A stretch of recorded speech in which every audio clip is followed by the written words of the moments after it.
Hi, good morning, everybody. We apologize for the late start this morning.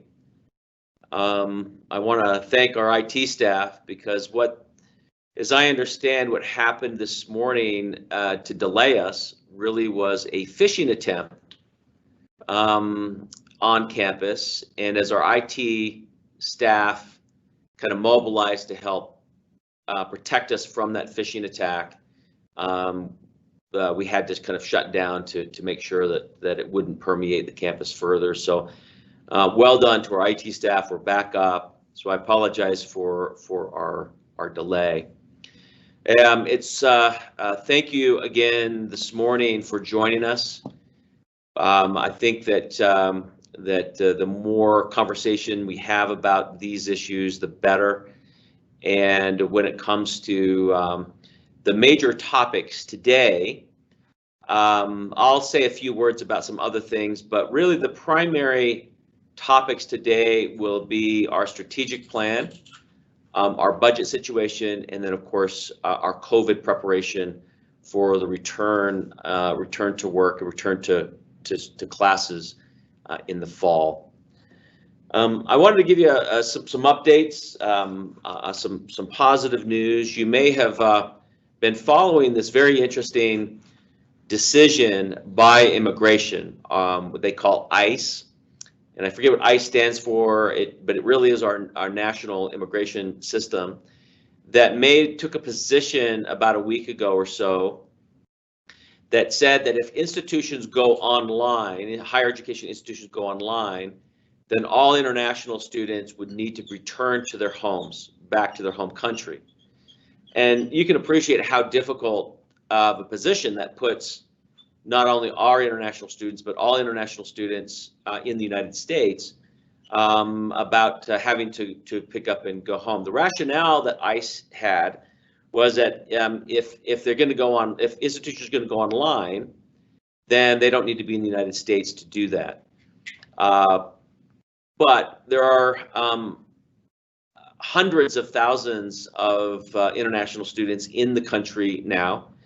And in many cases, moving students back to their home country is dangerous, just from and impossible. There are some countries that aren't taking any flights from the United States, so it put people in a real bind. So here, the good news is that about 200 institutions across the country, and led by Harvard and MIT, put forward an amicus brief that now has had the immigration officials overturning that position. And so we're back to really where our international students, even if we do go online at some point, we will be able to manage and keep them here. International students are really important for lots of reasons for Snow College, but also for the economy of the United States. International students contribute tens of billions of dollars of tuition dollars and fees that they contribute as they take part in an education in the United States. So we're very, very happy, very, very relieved that has been rescinded, and our international office is going to sort of reach out and make sure that our international students are kind of understand that. They have had a very anxious week or so until this thing happened. So if there are questions about that, please please let us know. Again, remember, we do have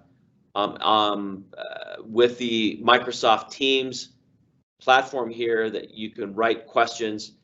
We will essentially answer them all, but we'll probably curate them and put them in categories and chunks, so that when we talk to the other sort of president cabinet members, we'll be able to kind of handle them in sort of broad categories. I also wanted to address what you may have heard was a recent decision by the National Junior College Athletic Association to move all spring sports to, all fall sports to spring. So football, soccer, volleyball,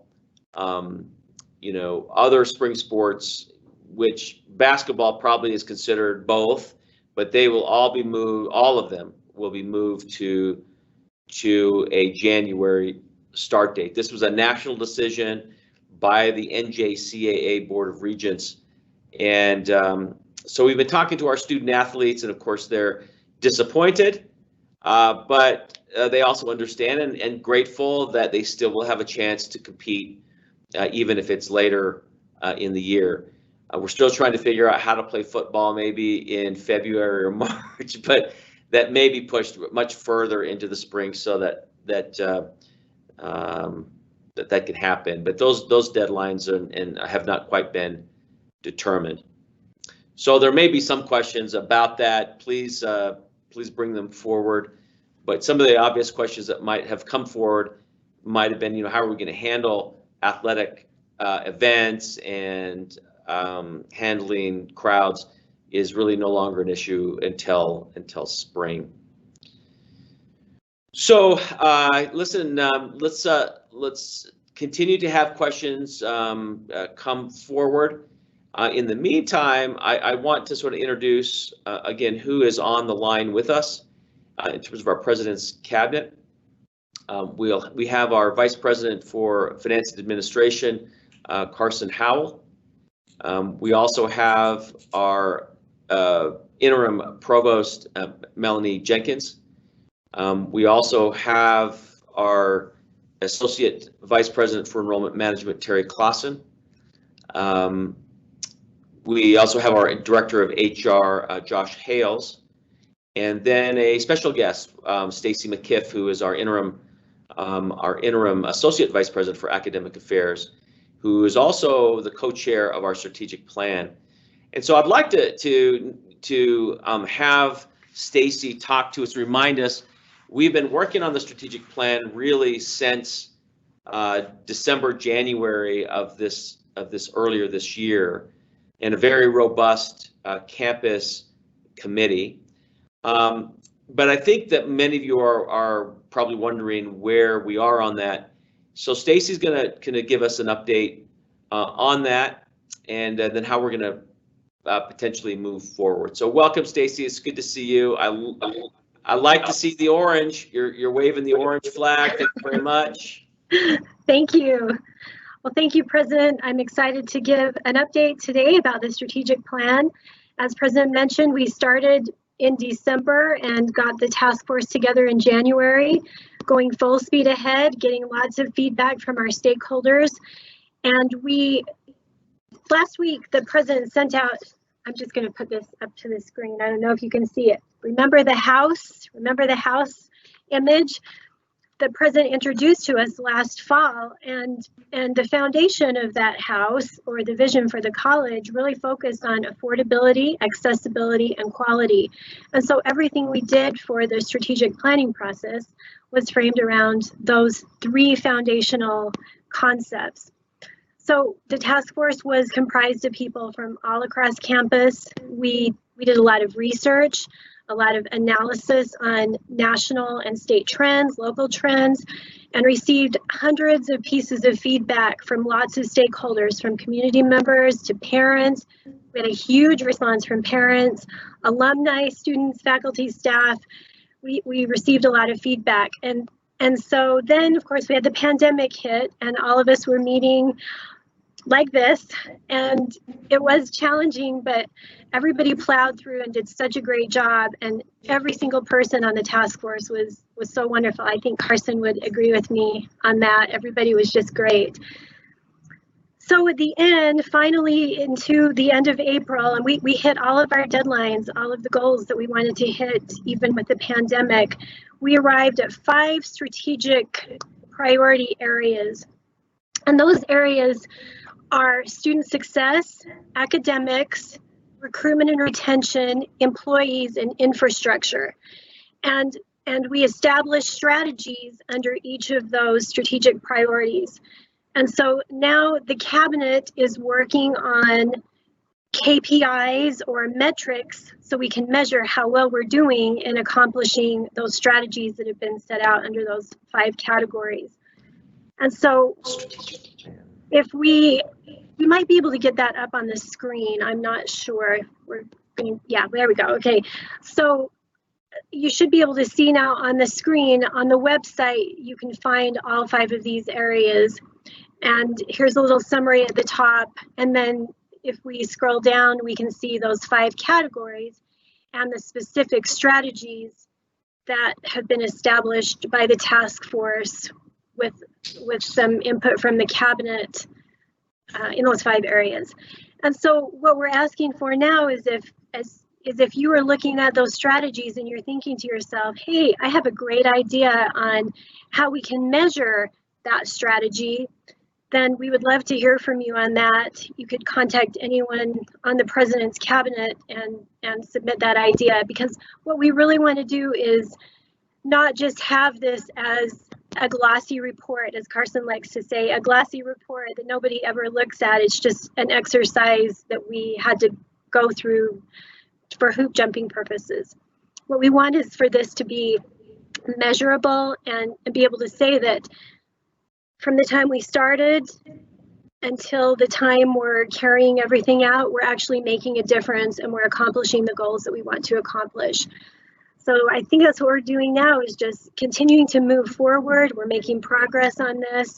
And in the fall, when we come back for, well, we may not be coming back in person. When we have our fall session all together, whether that's virtually or in person, then we'll have a full report about the strategic plan, which will include the five categories, all of the strategies, and then KPIs or measures for each of those strategies, so that everyone will understand where we are with it and how we're moving forward. So even in the middle of all this, it's a really exciting time for the college, and those task force members who participated, outstanding, and everybody's really eager to see what we can do next. I really want to thank Stacy and Carson for co-chairing this, and maybe Carson can say a word about this, but I really want to thank the committee. There was a very intense, very kind of long, from really about mid-January to May, that of going through a lot of data, going through a lot of survey material, a lot of serious discussions, pointed discussions about where the campus ought to be moving forward. And so that was a lot of effort, and that we want to honor their work. But Carson, any thoughts to add as the co-chair of the strategic plan? No, I just reiterate what Stacy said. Everybody was fantastic, and in taking a big task and then throwing in COVID and making it more difficult, everybody really stepped up and did a lot of hard work.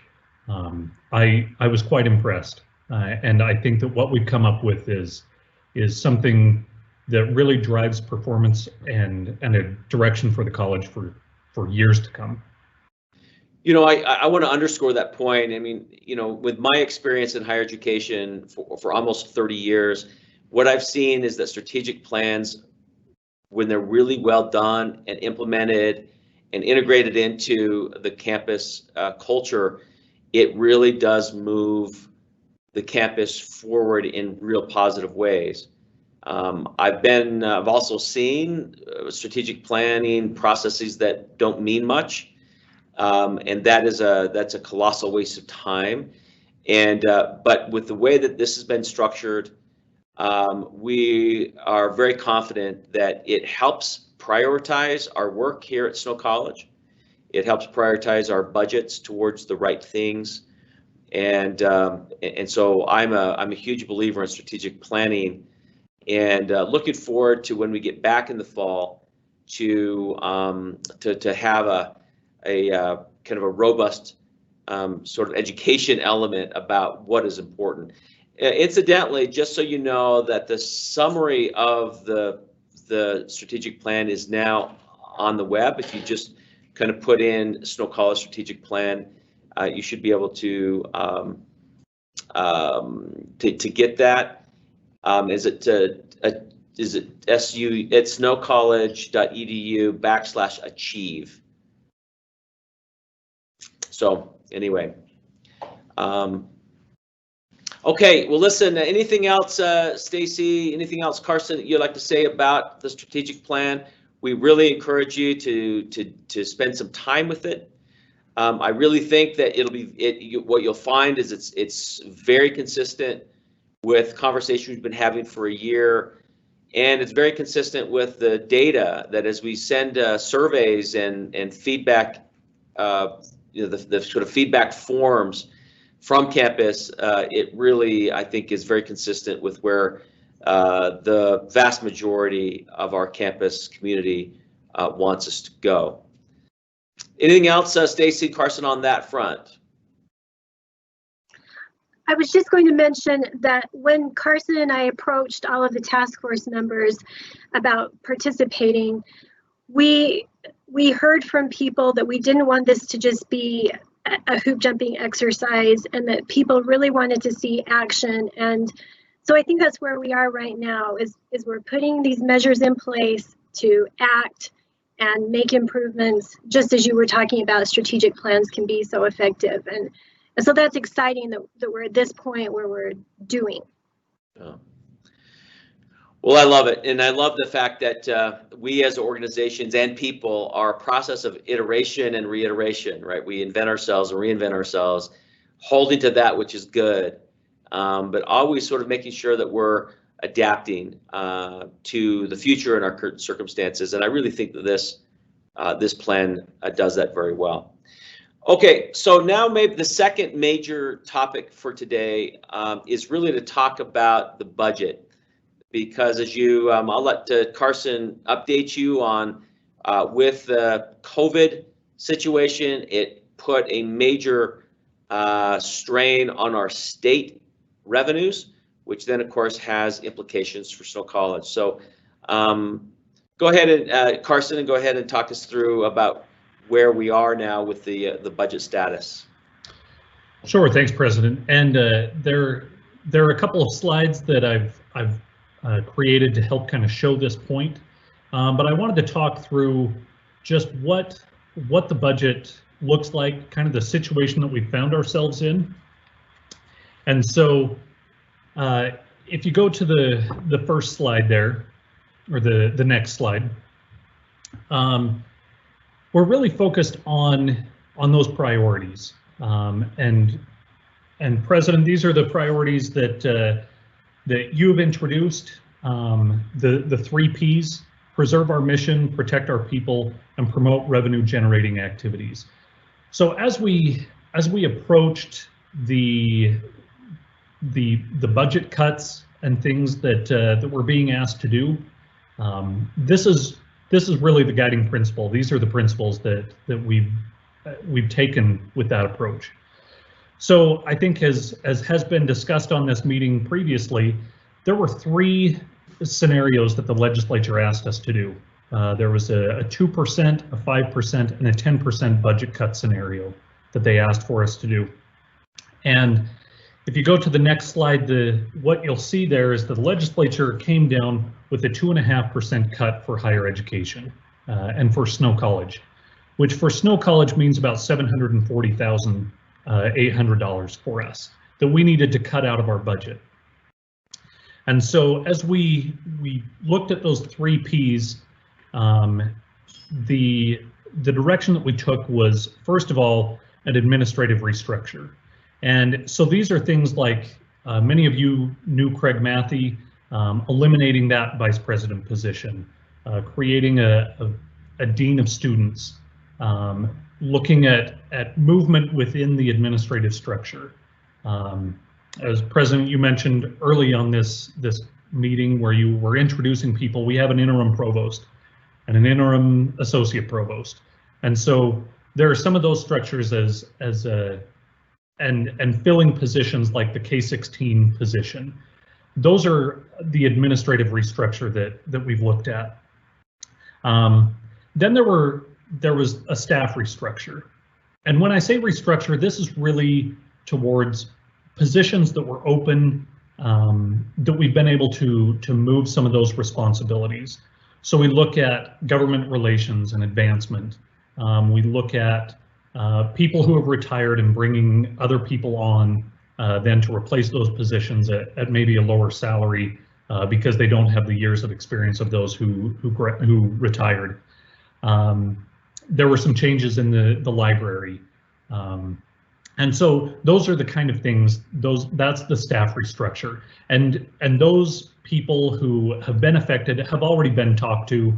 And again, it was focused on those open positions for that second P of protect our people, to not look at laying people off, but really what are the vacancies that we have open right now that maybe we can shift some of those responsibilities. The next one was the faculty restructure. And again, this was looking at some positions, maybe one-year appointments that we could look at that we didn't need to fill right now, or that we could fill maybe with one-time money. And so as we went through that and we went through all of these restructurings or consolidations of responsibilities, we ended up that we needed about $10,000 in current expense. And those of you who have budgets that Sherry talked about, or Sherry Hansen sent out a request on budgets as we formulate this new budgeting process that we're going to have, we found about $10,000. There were different departments who said, I have this much money in my current expense, I don't need this much money. And so we've already identified those $10,000. What that means is that we came down to $285 above that $740,000. And so we've been able to attach those, or we've been able to address all of those legislative cuts. And so those things are already done. The next slide, though, I want to talk a little bit about the enrollment and the budget implications. So the budget is sent to the trustees prior to the beginning of each fiscal year, and it's approved by the trustees. And so the fiscal year is from the 1st of July to the end of June. So when the trustees see these budgets, it's prior to the fall semester. And there are two main sources of revenue for the college. We've got the state funds, the appropriated funds, and then we have tuition dollars. And we usually know those state funds by the end of March, by the time that the legislative session is done. And so tuition is the big question mark. However, this year with COVID and special sessions coming in, that one was really a mystery. But when we look at those tuition dollars, when we create a budget and send it to the trustees for approval, we base it on a projection for the fall enrollment and what tuition dollars we'll receive. And that's generally been done on a flat enrollment. But as you can see here, from fiscal year 17 through fiscal year 19, we've seen declining enrollment. That's about a 5.75% decrease over those 3 years. And so as the budgets were approved by the trustees and then revenue came in shorter than that, those budgets were not corrected. And so people would still operate on the budget that they were given at the beginning of the fiscal year. And so what that meant is that we kept digging ourselves deeper into a hole. And so on the next slide, you can see that that budget correction amount is about $1 million. That's the hole that we have from this declining enrollment and the budgets that have been used each year. And so we have an additional amount that we need to look at, in addition to that 740 that the legislature took. And so as we approach this ongoing hole, this $1 million, again, our approach is focused on those 3 Ps. And so we'll be using a series of one-time savings and ongoing cuts in order to cover that $1 million. Now, it's different from last year's call to help balance the budget, where the message went out that we have a hole. We need people to look at your rollover balances and see if you could send some back in order to cover that balance. That will most likely, we'll need to do that again. There will be some rollover, but in addition to that, we're going to have some ongoing reductions as well to help so that we don't have to keep coming back and asking for rollover funds. But this is going to be a multi-year process. And so we want to do some one-time savings. We received a refund from PEHP almost to the tune of $300,000. So if we apply that, now our budget correction amount is about $700,000. But if we don't do ongoing savings, if we don't do ongoing cuts and apply that to the whole, then that 300,000 would come back next year. And so as we look at both enrollment and the ongoing growth that we're projecting, as we look at the ongoing cuts, and then we supplement that with one-time savings. So we're stretching that out over a series of years so that we're not doing big cuts one year. We're going to be doing little cuts and then using the one-time savings to address the rest of that. The silver lining to COVID is that we've got a lot more one-time savings this year.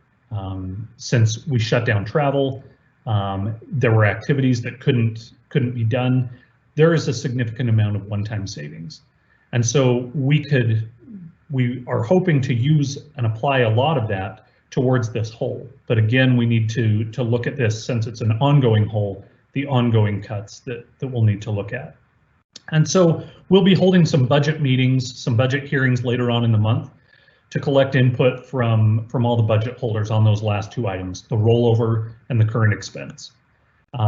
Possible strategies for those current expense ongoing cuts could be reductions in travel, maybe one less conference or something like that, partnering with other departments on campus to look at office supplies, any of those things. And so that's what we'll be having this discussion in these budget hearings, of different strategies that your department could come to of how do we reduce that.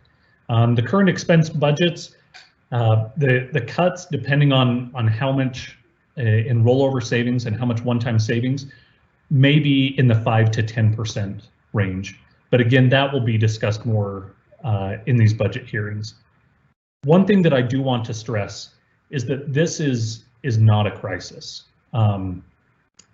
I know that this campus has been through these budget cuts before, and I understand that the last time in 2008, when there were budget cuts, there was quite a bit of angst around that, and it was not a pleasant experience. Budget cuts never are a pleasant experience, but I do want you to know that we are in a much better place, I think, than we were in 2008. And in fact, if you look nationally at what college campuses are going through with COVID and the responses to that, Snow College is in a very good position. To say that we've already covered the legislative cut, the 2.5%, and then the additional portion that we have of about $1 million, where we'll be able to cover a big portion of that with the one-time savings. And then we'll just do incremental ongoing cuts until we can balance that out. Now, enrollment is actually trending up, and I think Terry can talk about that. And it's due to the hard work of Terry's and her team, her team's efforts in focusing on enrollment. And so things are looking good with that, but we do need that budget correction. And so I just want to stress that while everybody will be going through this and have a slightly smaller budget, one thing that we're asking is that you also live within that budget, what you're given. If it's just a number and you go over, it doesn't help us. But we are planning on these budget hearings to talk about that and to get ideas from the different departments. So, President, that's kind of where we're at on the budget. While there are some budget cuts, things are looking pretty good, and I think Snow College is in a good position to address those. No, I agree. You know, I mean, I think about our neighboring states like Nevada and others, where I think Nevada, I think the College of Southern Nevada, they have to find something like 25% to cut out of their budgets, and so we're very lucky, right? No one loses their jobs. We were able to even get some additional resources to cover our insurance premiums. We didn't get our compensation increases, but we were able to keep our work and our jobs and our benefits.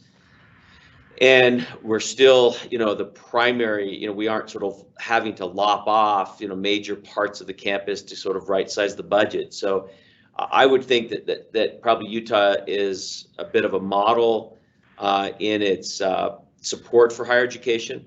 Definitely for K-12, I think they didn't receive any cut at all. So I think things could be so much worse, and so we're in a pretty good position. And maybe again, as we continue to sort of try and grow our enrollments, the less of a budget cut we need over time, right? We're able to make up those cuts with with tuition and hopefully growth money from the state. So again, we're watching this very closely. We're really happy with where we are with enrollment at the moment. Terry, you want to sort of talk a little bit about that? We are up in enrollment, but we are not out of the woods. That's right. So what I can share this week is this is the first week of our entire enrollment cycle for fall where we are up in all categories. And this is very, very exciting due to the fact that while we've been up in enrollment, we haven't necessarily been up in certain categories like continuing students and others. So right now we are up 10% in overall enrollment from this time last year. So this includes our continuing, our new students, and I mean, that's pretty significant. I always say though, take it with a grain of salt because we don't know what will happen between now and third week numbers. But if we look at this historically, we're going to see at least an increase in enrollment this fall. I'm really happy to say that we are 200 students up in our new freshman class over last year. And I am so happy with what our admissions team has been able to do and our advising team in getting these students registered, because with the pandemic, we could have seen, like many of our sister schools in the state, and as the president mentions, our surrounding states, we could have seen a significant drop off in these new freshman students coming in. I'm really happy to see that our continuing students are all of a sudden saying, oh, hey, school's going to start soon. Let's get back into it. And our advisors have been working very diligently to get schedules that are meaningful for these students and to get them enrolled for classes. So knock on wood, we're going to continue this good trajectory. And I would love to see that we're 10% ahead for overall enrollment this fall. I will take that, and I'm sure anyone else would as well, because that would help our bottom line financially quite a bit. Great. You want to talk about we're diversifying again our marketing strategies, diversifying our outreach with call centers, very strategic marketing campaigns, using kind of professional organizations for search engine optimization and other kinds of ways to get the word out. Anecdotally, the more I sort of have been dealing with legislators and others recently, is I hear them all the time thinking, wow, we're really seeing a lot more from Snow College, right? So college is on our radar a lot more. And that's good news, because I think we have to fight through a lot of the noise of all the other UC institutions. So do you want to talk a little bit about, and I want to bring Josh in a little bit on the marketing piece, but do you want to talk a little bit about the call center? I know we brought this up last time, but in some ways, we also have to resort to what industry calls guerrilla marketing. What guerrilla marketing is actually sort of the harder kind of marketing, but for rural populations, that's kind of what we have to do, which is really kind of one-on-one, call people on the phone, having sort of community events. So the guerrilla marketing is harder work, but it's more effective for a lot of the populations that we're trying to serve. So the call center is a part of, again, the kind of triangulate our marketing strategy to get to the message to as many people as possible. And one thing that we all have to learn is that no matter what kind of quality we have, type of programs that we can develop, the types of services that we have, until we can get that message and connect that to people, then that is the weakness in any sort of campus marketing strategy is that we can have the very best programs, which we do, but unless people know about them, right? Unless we're able to connect them and maybe in some ways hold their hand to help them get through the kind of the psychology of getting to, admissions, getting admitted, getting financial aid sort of worked out, they won't respond. So we actually have to work harder to get to some of the folks in our 6-county region than in the urban center where they can sort of blast out and have sort of online banners and that sort of thing. We have to do that too, but we have to sort of add these other elements to it. So you want to talk a little bit about the call center and some of the other messaging elements, and then I'll have Josh Hales talk a little bit about our marketing, the types of companies we've subcontracted with to blast out our message in a much more robust way. Yeah, so I can briefly talk about the call center. It will be up and running this week. In fact, today is their first day. We're super excited. But we've employed some students, and they're going to help us to make those telephone calls in that guerrilla marketing. The president's right. All of our sister institutions, especially those on the Wasatch Front, they have a lot of name recognition, and they don't seem to have to work quite as hard as we do, and they have much bigger budgets than we do. So we have to find some very effective tactics that we can utilize to get in front of these potential students. So making telephone calls, we need to increase our texting to these students. Non-traditional students, we have to be available in different hours. And so our call center will be working kind of in the afternoon, early evening time when students and non-traditional students are likely at home, to make those telephone calls, to make those texts, to answer questions, and to really promote our programs. Most of them are current students, so they can talk very intelligently about the experience that they're having at Snow College. In fact, every single one of them loves Snow College with a passion, and so I think they will be great salesmen or salespeople for us. And we're starting that this week. It's a very important aspect. They'll be not only working with our incoming new students, they'll be working with our continuing students, and then when our short-term training goes live, they will be making those calls in our 6-county area specifically to promote those programs so that we can get that training to those students that are in desperate need of it. We also have had a couple of different campaigns that have gone on over our spring semester. We had a little bit of money because we didn't travel. Surprise, surprise. So we were able to dump that money into some of our digital marketing campaigns in areas like Nevada, California. As soon as those 2 states indicated that they were going to be all online for fall, that was an opportunity that we could capitalize on and say, hey, we're actually planning on being face-to-face with certain measures in place to accommodate personal protective equipment and social distancing, etc. And that is a huge opportunity for us to get those students funneled to us. We're still very affordable with the Bowie tuition rate, which is 1.5 times our resident tuition, and so for some of those states, it's actually less expensive for them to come to Snow than to try and stay at home and have an online experience. So we did that, and we did see an uptick in our applications and enrollments from those areas, so definitely paid off. We're still working through the numbers to see exactly who applied when, to make sure that those campaigns were successful, but anecdotally they were. We are also looking at doing some different things this fall.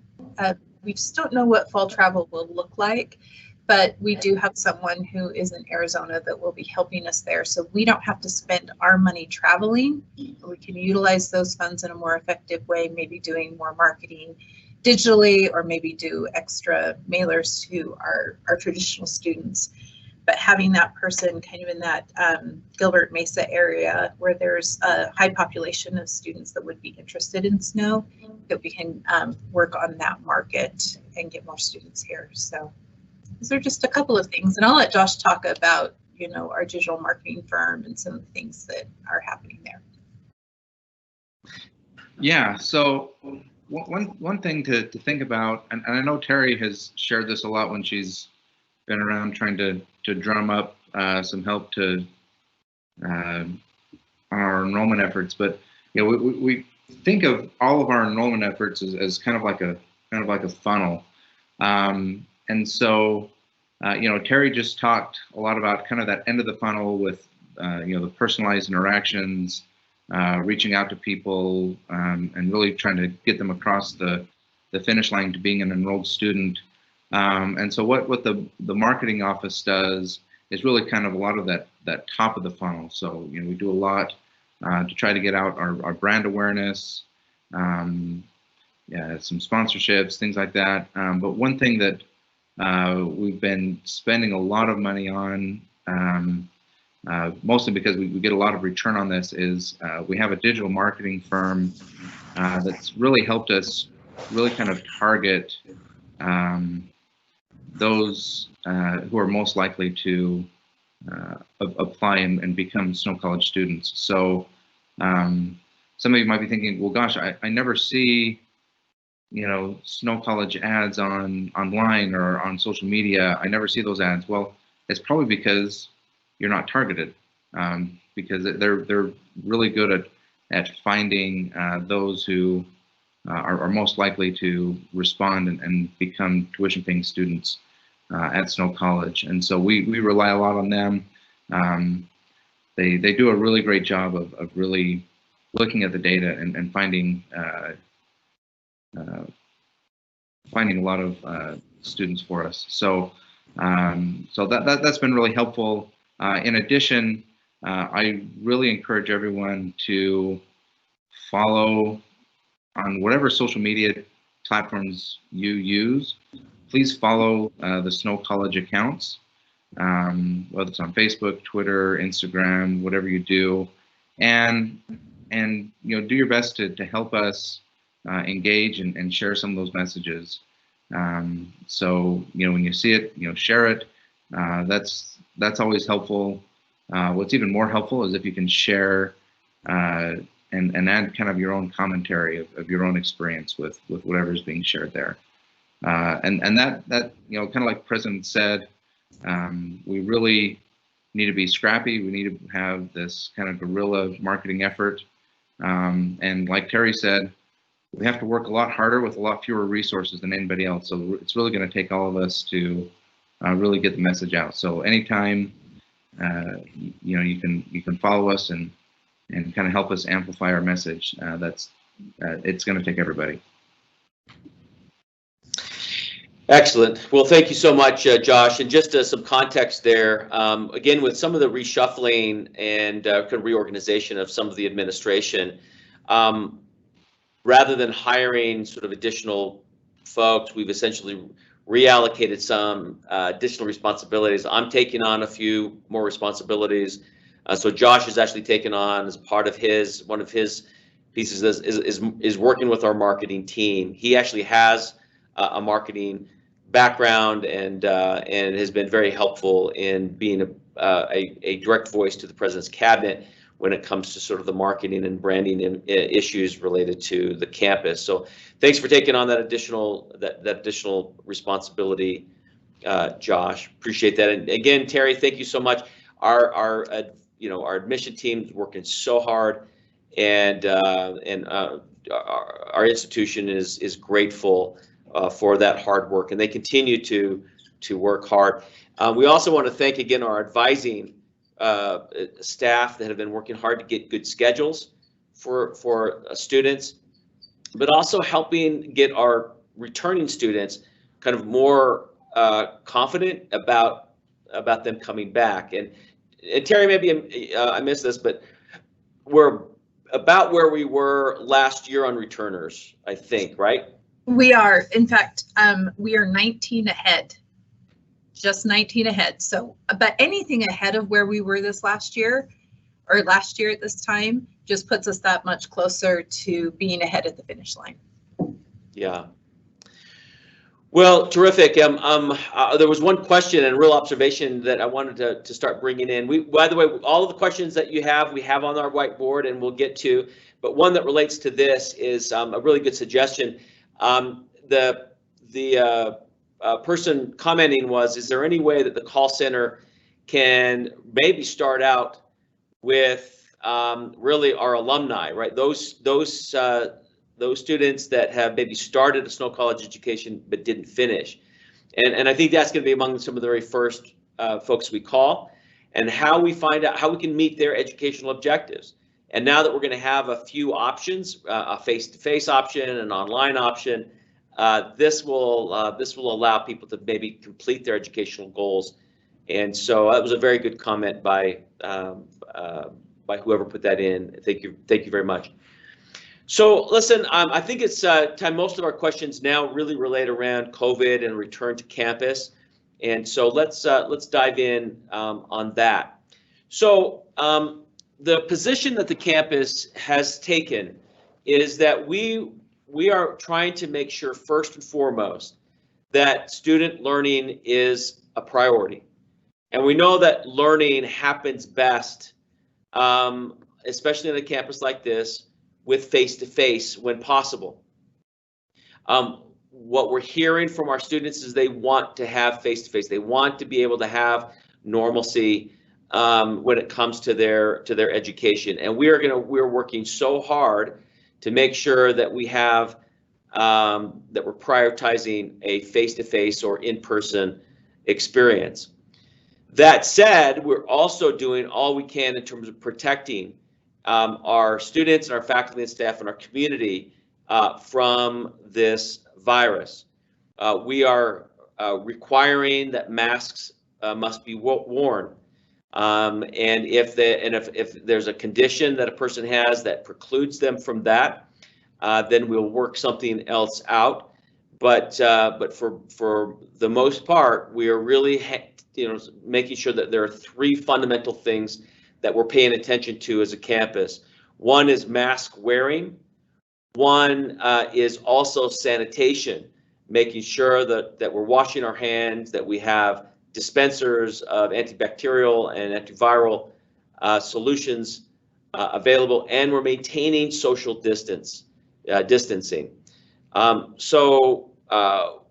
We are also, in addition to making sure that we're trying to take care of our student learning first, we're also making sure that all of us, and this has to be all the way down to students, is to make sure that we are paying attention to our individual health. That if there's anything that we're feeling that might even remotely be suspicious, that we are allow them to be able to stay home, to stay in their quarters, in their dorms, and able to kind of get the testing and the help that is needed on that front. So in that, the campus has invested in technology, in cameras in most of our major classrooms, so that students can learn still from their quarters, and that they can continue with their education. We are developing COVID care teams, right? So that as students or faculty and staff sort of identify that they're feeling ill, we want to make sure we have these COVID teams, while protecting themselves, are also reaching out to these students and others to make sure that they're taken care of emotionally, taken care of educationally, and to make sure that they're getting the care that they need. Now, last time we spoke on here, we had a very robust pre-screening plan. What we've been learning since, and let me remind you what the plan was, and that was there'd be a 24-hour clearance of everyone. That we would have about 25 stations positioned around the campus to try to eliminate, crowds congregating. But the idea was that we'd try and essentially have infrared thermometers that we could essentially sort of clear people as they came up. We would also have them answer a few questions, and they would get then a wristband that would be good for 24 hours. And in order to go into the classroom, they would have to have a face mask and that band. But in consultation with health officials at the University of Utah and others that have used the infrared thermometers, is that we really think that there's an unreliability factor that probably precludes us from being able to do that effectively. A lot of false positives. There are a lot of things that could elevate someone's temperature, including a brisk walk to class.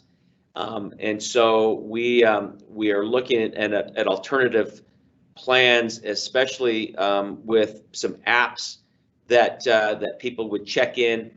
There is an app that I recommend that everybody sort of sign up for now. It's called the Healthy Together app. This asks you a series of questions every day and kind of helps people sort of monitor their own health. But we are going to have masks. That's and the only reason I don't have a mask here is that I'm 30 feet away from the next person. We're trying to make sure that everybody will have an available mask. And in fact, I don't know whether you've seen kind of the new masks. I think they're in the bookstore with Buster the Badger on it. They're very comfortable. We're also considering sort of these are face shields. And I'll have Melanie speak to us a little bit about how we're trying to accommodate and adapt for our faculty as they continue through their instruction. But I know some of the departments are ordering some of these face shields as an alternative to the mask. Melanie, we've had a really successful day or two with faculty in training with their kind of online elements. That'll continue, I think, throughout the day. But you want to speak a little bit to that as we're trying to prepare for the possibility that if things do go bad, right, and the state does sort of close down, that we do have to go back online, and we're trying to get some training prior to that so that we're ready in that event. Right. So right now we're working with a group of 25 faculty members who are designing online courses. These are new online courses. And many of those faculty are asking, can I get this on the schedule for fall as an option for maybe part of my class online, part of my class face-to-face. We're exploring that opportunity. But we're going to hold 2 workshops, actually, August 6th and August 11th, I believe are the dates, for faculty to work on remote learning kinds of things. So the one we're running this week is strictly designing online courses. We're running another one in 2 weeks to refresh online courses, but we're running 2 full days of workshops in August where we're going to focus on specific elements about remote learning, what we learned last time, what we can do better this next time. And so stay tuned, I'll send out a schedule and we'll have a series of workshops essentially for you on those 2 days.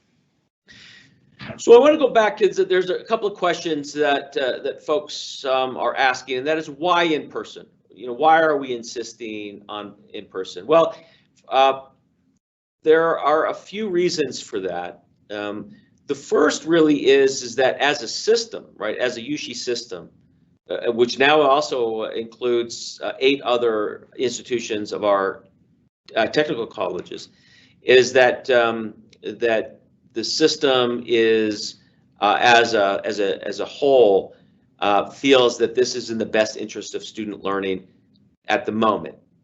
Now we're all taking a look at about August 1 again to take a look of whether we've got to sort of shift back, but right now we're making every effort and every plan to be in person. So, but we're also making sure that we're doing as much as we can to mitigate the risks. But there are risks with this. There's no doubt about it. There's no way that we will essentially be able to hermetically seal Sanpete and Sevier County and our campuses from it. It really is being able to help manage through it, make sure that we're sort of getting people the help they need, and making sure that we're not overwhelming the medical profession. and the medical sort of assistance here. So the question is, all right, what if it gets bad? We've played that scenario. We spend a lot of time in our emergency operation team thinking about scenarios and how we might respond. And there's not enough time, I think, today to think about every possible scenario. But just know that if, as we watch the state, as we watch the governor's office, and we watch the regional patterns of this, we will adjust. We will adjust accordingly.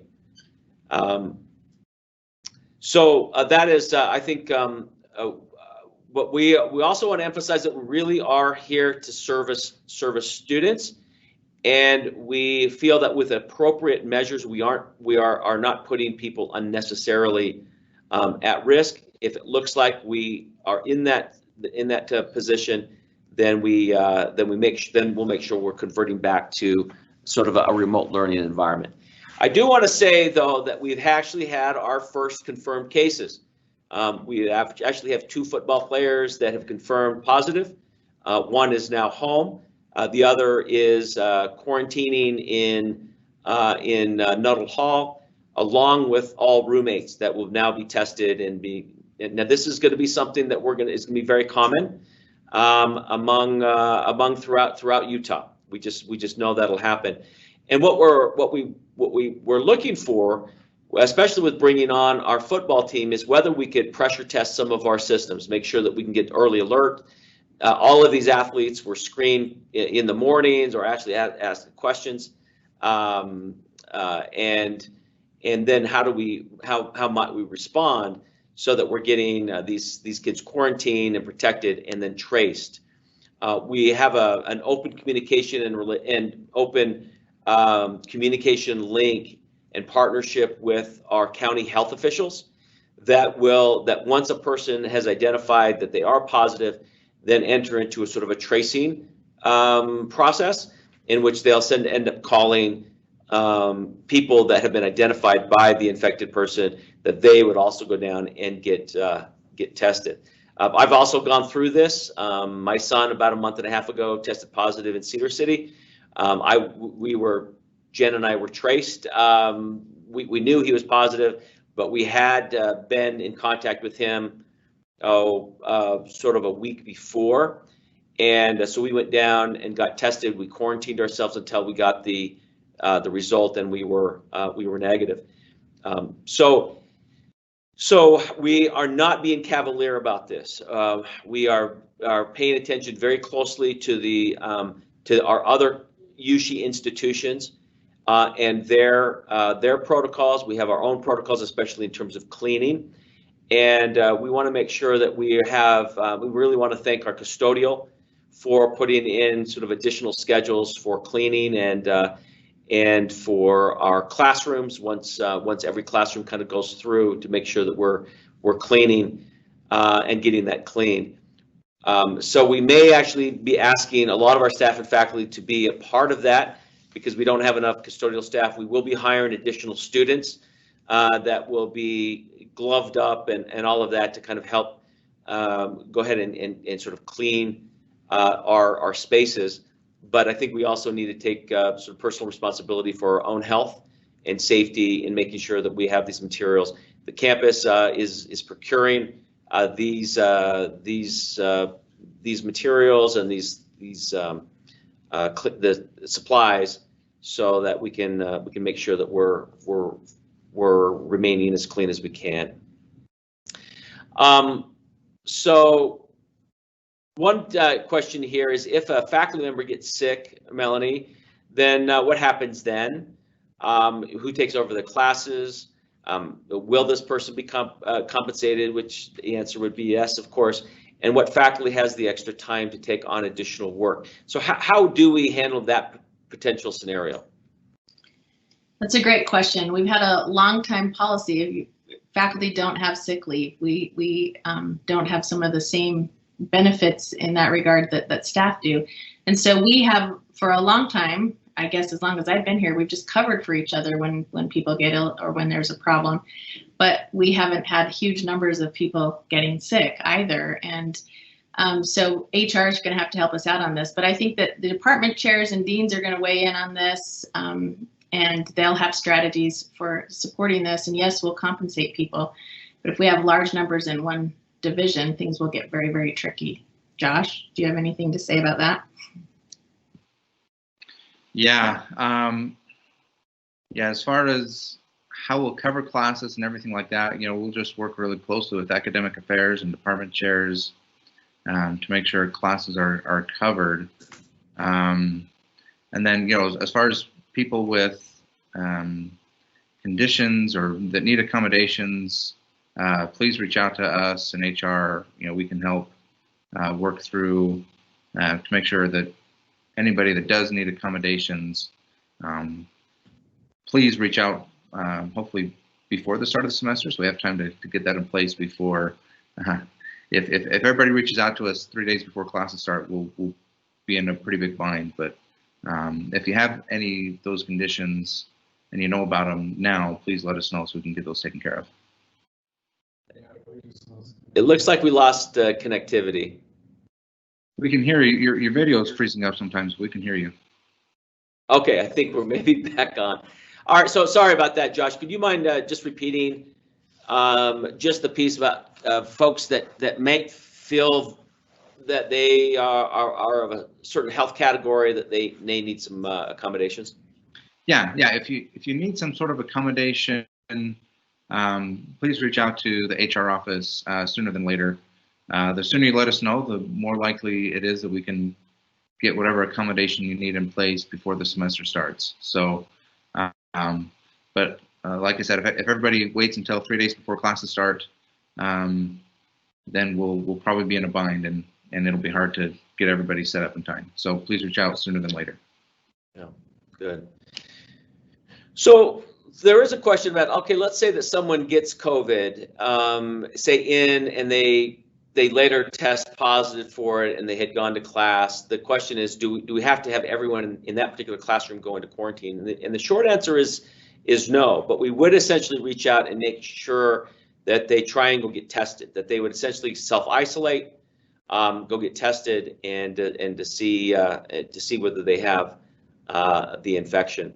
Another question is, what are the chances that we will join other institutions and skip fall break, complete the semester before Thanksgiving, and not return after Thanksgiving? So actually, there are no institutions that I know of in the state that are actually doing that. SUU was considering it, where they would essentially try and be complete by Thanksgiving and then be done. Other institutions are essentially taking a position not to return after Thanksgiving and being online and remote learning for the remainder of the semester. We at Snow College, we have not made that decision yet. We are actually going to be sending out a survey later on today or tomorrow to assess the campus's feelings on this front. So we are actually in quite a bit of a different situation than, let's say, University of Utah, that may have a lot of non-residents on their campus. And as at Thanksgiving, they essentially go away to California or to Connecticut, and then they come back. But for Snow College, we have a lot of our kids that are in Utah. And the real question is really, do we end up not coming back after Thanksgiving? And how is Thanksgiving any different than most weekends for most of our students? Are going to be going away back to Orem or Spanish Fork or down to St. George. We're going to have a lot of people coming back and forth, and every campus is going to have a lot of people coming back and forth. So if we determine from both the faculty, staff, and students that we go remote after Thanksgiving, we can make that choice. But we're also trying to maintain that student learning is preeminent here. And during the last couple of weeks, it would be 2 more weeks of whether we can support students on campus pedagogically better. And but be on the lookout for this survey that will it'll be sent out to everybody to give us some feedback in terms of how they're feeling about this. And And by the way, we all know that we don't have the answers to everything. This is everything from you know, at every state level, there are a million different scenarios, but we're watching very carefully and paying very close attention to all our health officials in the state. I serve on a state COVID committee. Others that are on that are talking constantly with our peer institutions, and we feel that we have a plan, a back to school plan that works. Now, if the COVID essentially continues to escalate after August 1st, we may have to reassess that too. We wish, as much as you, that we had a 100% guaranteed plan that moving forward. But right now, we're doing all we can with that face-to-face experience and mitigating the health risks for all involved. Another question about whether masks are mandatory, and the answer is yes. They're mandatory unless you have a condition that tells us otherwise. The governor has come out with a directive that everybody that are in state buildings must have masks, or at least 6 feet away. So if you're in an office that doesn't have other people, you aren't to sort of if you're in a situation like I am this morning, where I'm 30 feet away from the next, that would be okay too. But when kind of coming and going and moving about, masks will be required. And if you can't wear a mask for whatever reason, then you need to sort of meet with HR to make sure that that we're trying to sort of protect you and others. Just remember, the mask is really about the protection of others, and so we want to make sure that we're looking out for each other. One question is, even if I do not get sick, I do live with a person who is at high risk. And so I'm wondering whether what you might say with that, again, you might want to just address this with HR so we can make sure that we're making some accommodations that would fit your situation. I'm just looking at all the other, so we have some other questions we'll get to. I'm just looking at the kind of COVID questions at the moment.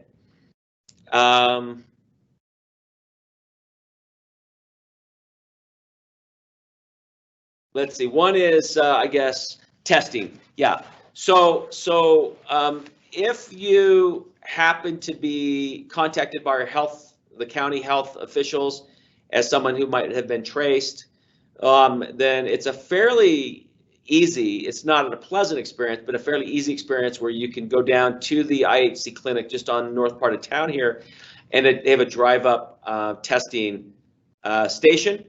It's a fairly quick, uncomfortable sort of test, but it's not as horrendous as some people have made it out to be.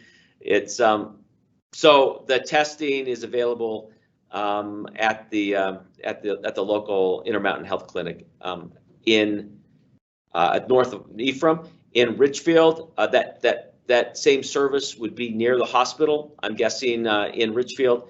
And then if you live in Mount Pleasant or some of the other cities, if there is a urgent care center, then there would be testing services available.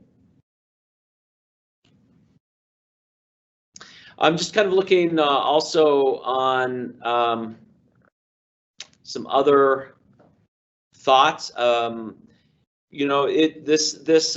teaching terms is not really an either or. It's not a face-to-face or remote learning.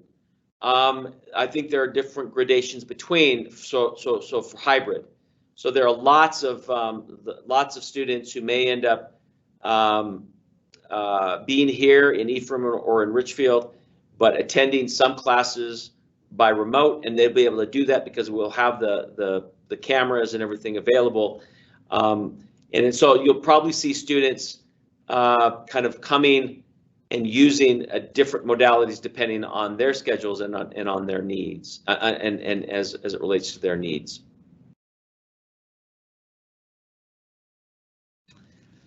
I'm just reading this as we go. Utah State, looks like here, Utah State is adjusting their fall schedule, changes for fall semester 2020. The schedule for fall semester has been adjusted. The day allocated for fall break, which is October 16th on their calendar, is canceled, and teaching after Thanksgiving will be remote only. And this will allow those students whose permanent home is away from campus to stay there for the beginning of the spring semester. So yes, I think that was our understanding. The University of Utah is taking that position, SUU and others, about Thanksgiving, and we may end up having to take that same position.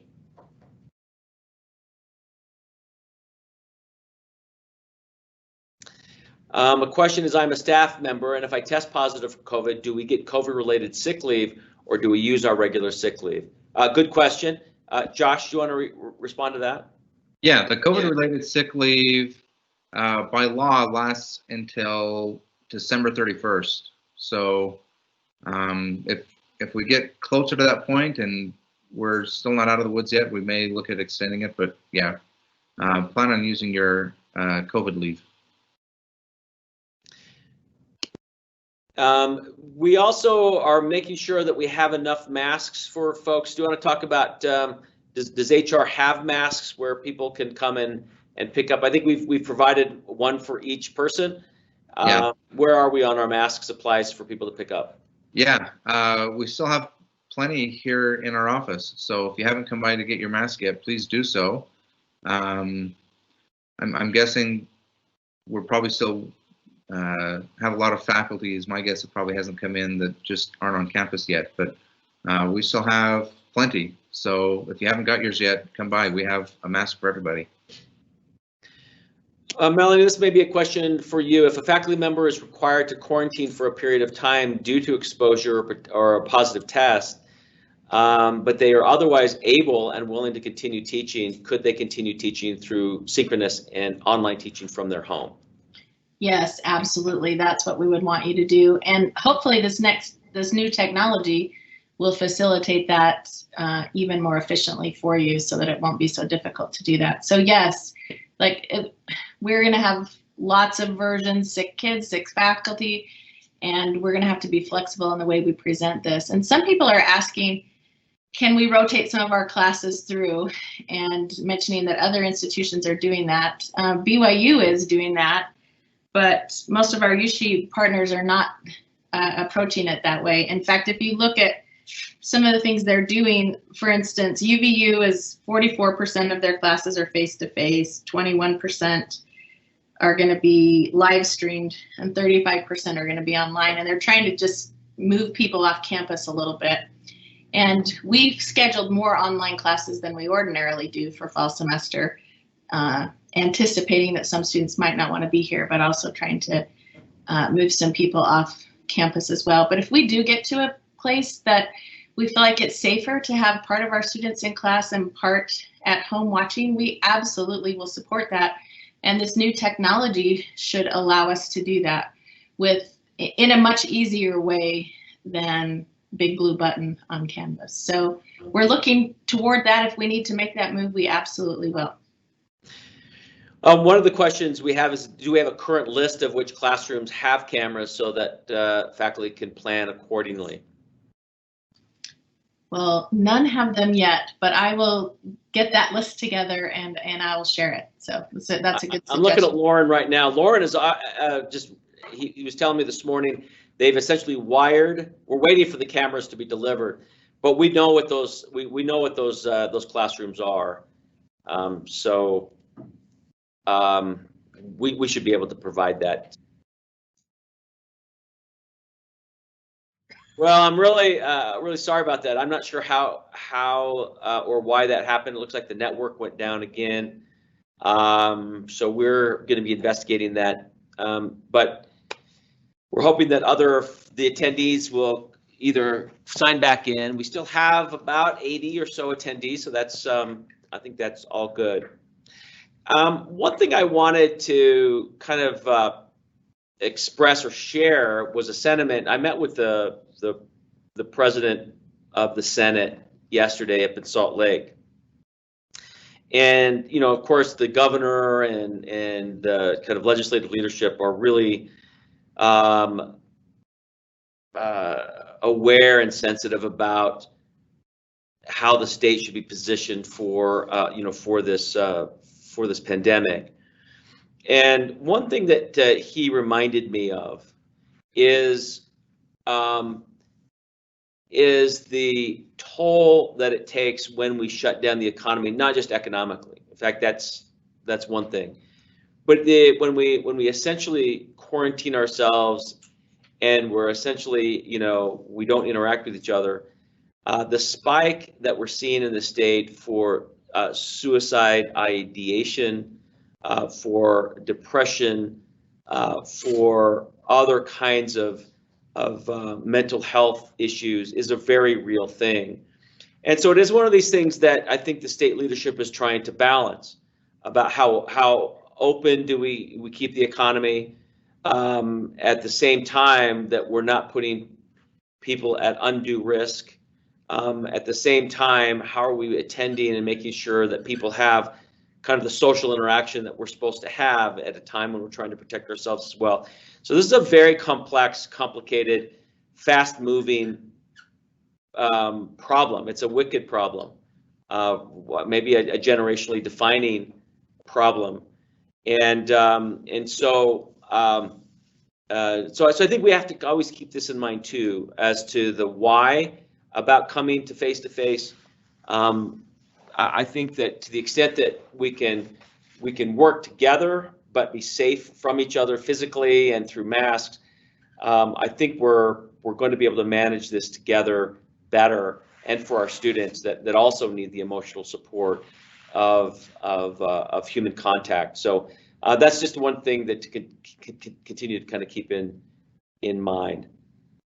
I'm looking at keep those questions coming. This is what we want. That what are the hows are we going to do? How are we going to do this? Moving up into to fall, but just know that we also have a couple of places where we could essentially pivot if we had to. August 1 is going to be a very important date for us as a state and also as a college in terms of how we're moving forward on that, and we're hoping that with this emphasis from the governor's office to wear more masks, also church leadership in a variety of different churches are also emphasizing mask wearing, and other groups that are also sort of designating and showing that masks actually make a difference. Let's hope that makes a difference between now and the 1st of August, and then we'll reassess at that point. Just know that we're going to have a fall assembly on August 18th. That will be a remote one, right? We'll do an assembly, but essentially do it through technology. Move-in day is going to be spread out over many days. More details will be coming on that. One question that has been asked is providing students masks, and my understanding is that for all those that will be living and working on campus, the campus will provide them a mask. So I think that's good news. One question here is, are we mandating 6 feet apart or just packing the classrooms and wearing masks? We're creating smaller classes, so we do not want to pack in, so to speak. We'll essentially be reducing the numbers of folks in those classes and trying to maintain those distances. The state has basically said that you either have to have a mask or stay 6 feet apart, and we want to make sure that we're doing all we can there to make sure we eliminate or reduce the density of our classrooms. So I think as if there are faculty or others that are worried about this, to work with your department chair and your deans in the density factors in those classrooms, and let's find ways in which we can mitigate that, which may mean that we want to assign certain students, maybe alternating, that they would be in class one day and then on remote learning the next day, in a way to make sure that we're reducing the densities there. Computer labs and 6 feet, we're going to make sure that there are 6 feet. sort of spaces between that, and then and we're hoping also that that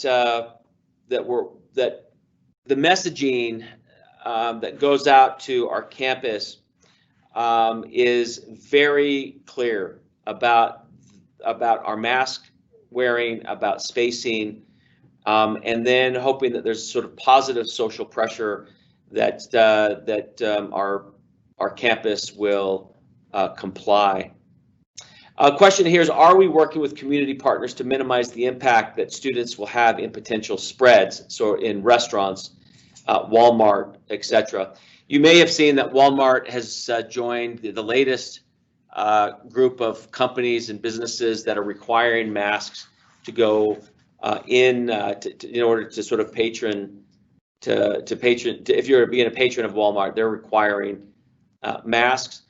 Restaurants are very careful about this.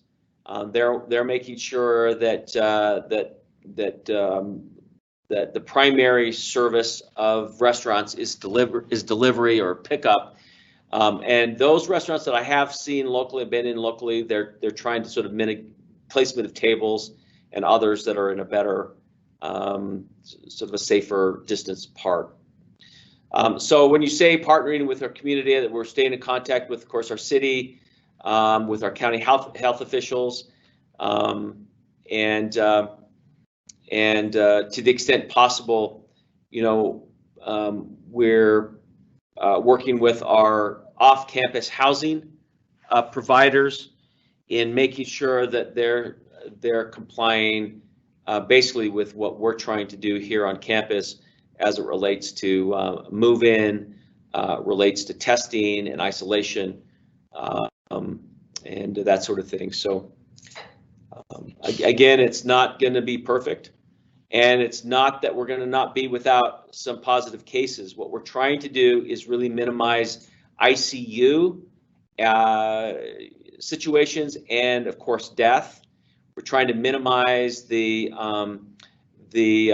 flattening the curve, right? So making sure that as people do get this wherever they are, that we aren't sort of overwhelming our local systems.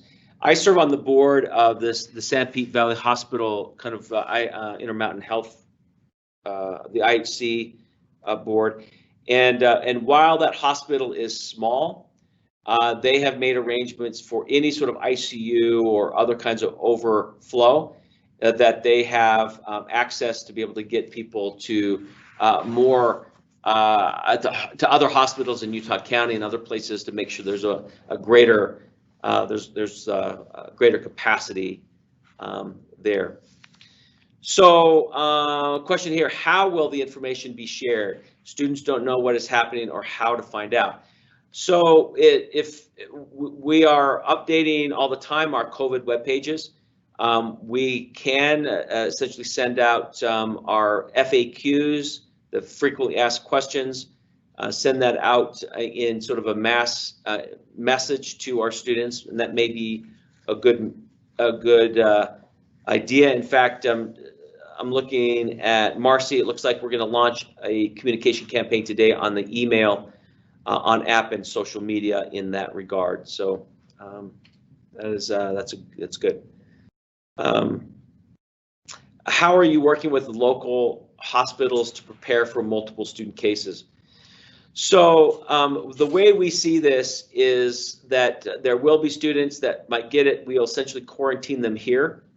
The vast majority of people who are positive of that age group will likely be just fine in a quarantine situation in Nuttall Hall, where we've set aside a certain percentage of beds for this very thing.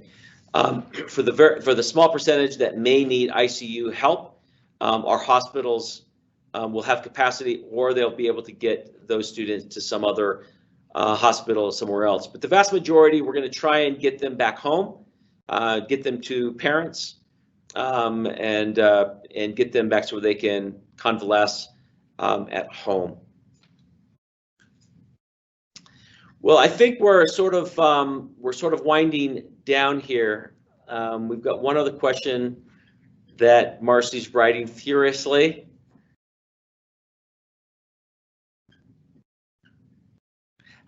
Yeah, so the question, I think, that is an obvious concern now that we have 2 football players that are confirmed. What are we doing with the rest of the team? So that's a very good question. We have essentially identifying those that have had the closest contact with the impacted players.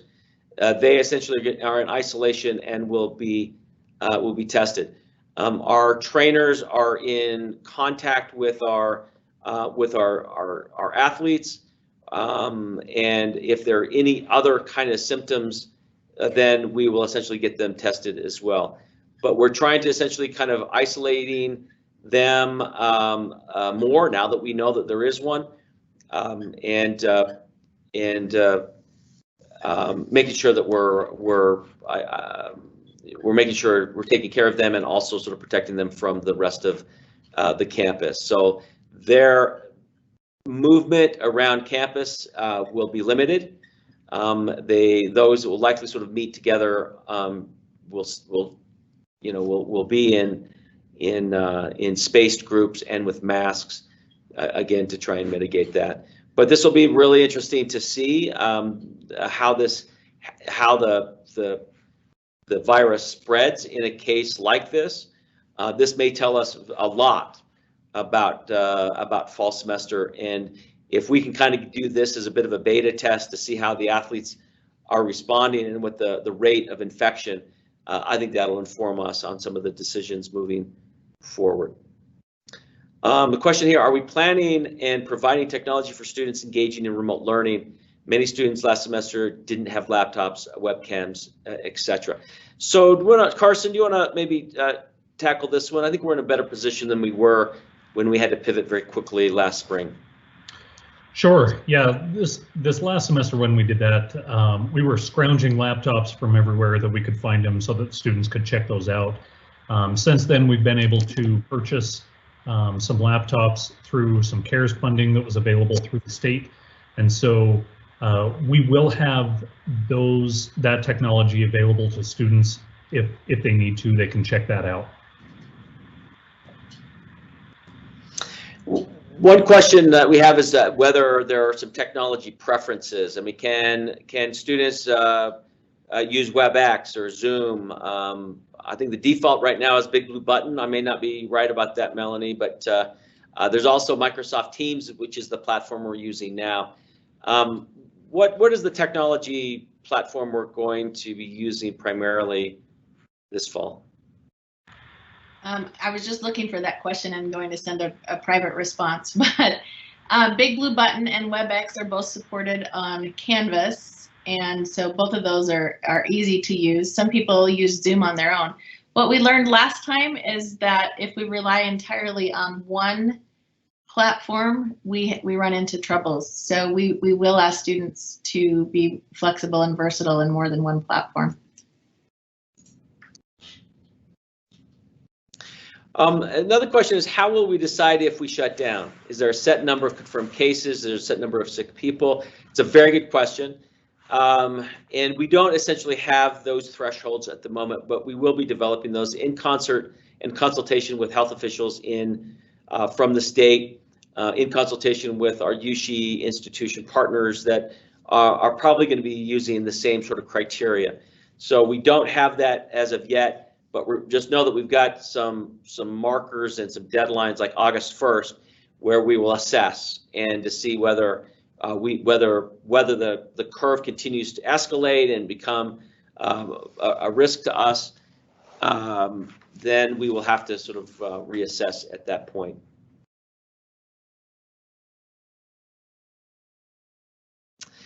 Okay.